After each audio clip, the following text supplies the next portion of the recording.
मैं डॉक्टर नरेश चंद्र गोयल, सह आचार्य Hindi, MSJ college Bharatpur, BA part प्रथम के विद्यार्थियों का प्रथम प्रश्न पत्र पर हम चर्चा कर रहे हैं और आज कबीर के पाठ के अंतर्गत भाग 8 पर बात करेंगे,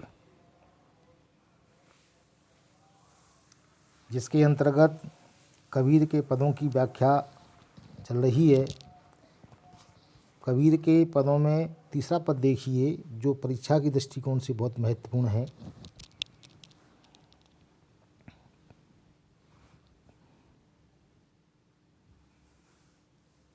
पीड़ित पंडित बाद बदनते झूठा, पंडित बाद बदनते झूठा, राम कहाँ कहाँ दुनिया गत जा पावे, साण कहाँ मुख मीठा, पावक कहाँ पावते दाहे, जल के तृषा बुझाई, भोजन कहाँ मूस जे भाजे, जो सब कोई तिर जाई, नर के साथ सुबाहर बोले, हरि प्रताप न जाने, जो कबहूँ उड़ जाए जंगल में, बहुर न सुरते आने, सांची प्रीत विषय मायासू, हरि भक्तन सु हासी, कह कबीर प्रेम नहीं उपजो, बांध्यो जमपुर जासी।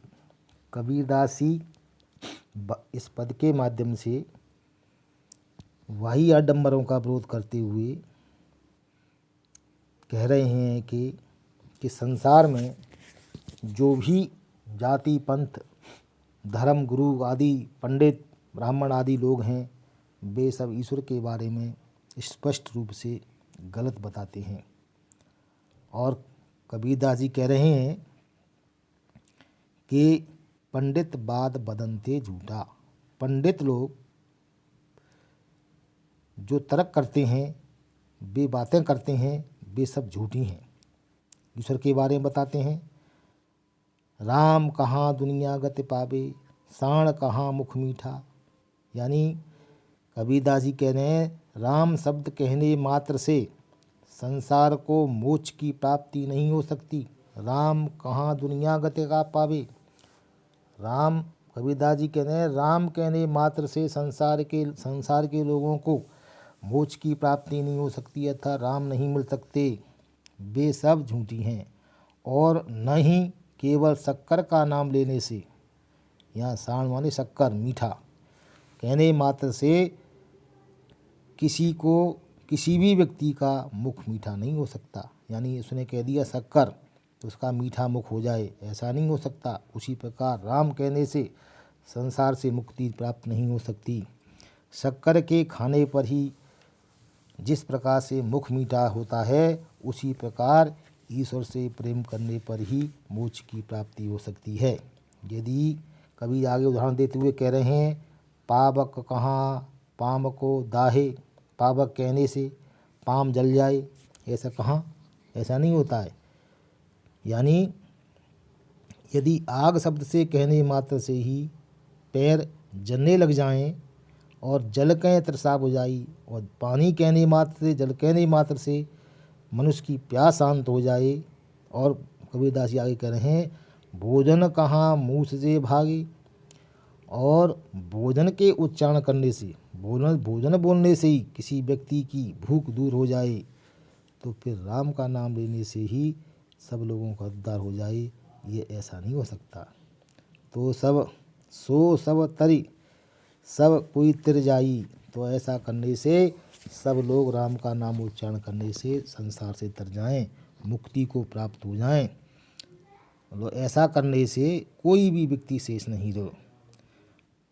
आगे कबीरदास जी कह रहे हैं, नर के साथ सुबह हर बोले, सुबह कहते हैं तोते को, हरि प्रताप न जाने। यानी मनुष्य के साथ साथ सुबह भी हरि राम का नाम ब्रह्म का नाम बोलता है, लेकिन हरि प्रताप न जाने। लेकिन तोता हरि के प्रताप के, उसके कांति को, प्रभाव को, उसके सौंदर्य को, उसके प्रेम को, स्नेह को नहीं जानता है। ऐसा कह कर के वो भगवान के ब्रह्म के गुणों को नहीं जानता है, उससे प्रेम नहीं करता है। इसीलिए जो कबहूँ उड़ जाए जंगल में, बहुर न सुरते जावे। वह पिंजड़े से निकल करके जंगल में उड़ जाता है और फिर कभी भी ब्रह्म के नाम को याद नहीं करता। ठीक उसी प्रकार तोते के समान ही मनुष्य का हाल है। मनुष्य माया और सांसारिक विषयों से भी तो सच्ची लगन रखते हैं और भगवान के भक्तों की इसी करते हैं। सांची प्रीत विषय मायासु हरि भक्तन सुहासी। यानी उसी प्रकार से मनुष्य भी सच्ची प्रीत सांसारिक के विषय वासनाओं से होती है और जो भगवान का भक्त होता है वह हरि भक्तन सुहासी। और हरि के जो भगवान के ब्रह्म के का नाम स्मरण करने वाले होते हैं उसकी हास्यास्पद पहलू बनाता है, हंसी उड़ाता है। ऐसे में उनके मन में भगवान से प्रेम उत्पन्न नहीं होता। फिर वे कर्मों के बंधन में या पाप की श्रृंखला में बंधे हुए यमलोक ही जाते हैं। कबीरदास जी कहते हैं, कबीर प्रेम नहीं उपजो।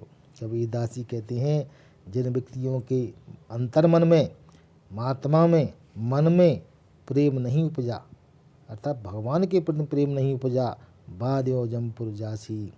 तो ऐसा व्यक्ति पापों की श्रृंखला में बंध करके यमलोक की यात्रा पर जाता है। केवल भगवान के नाम का स्मरण करके उसको मोक्ष प्रदान करने में ही प्राप्ति होती है।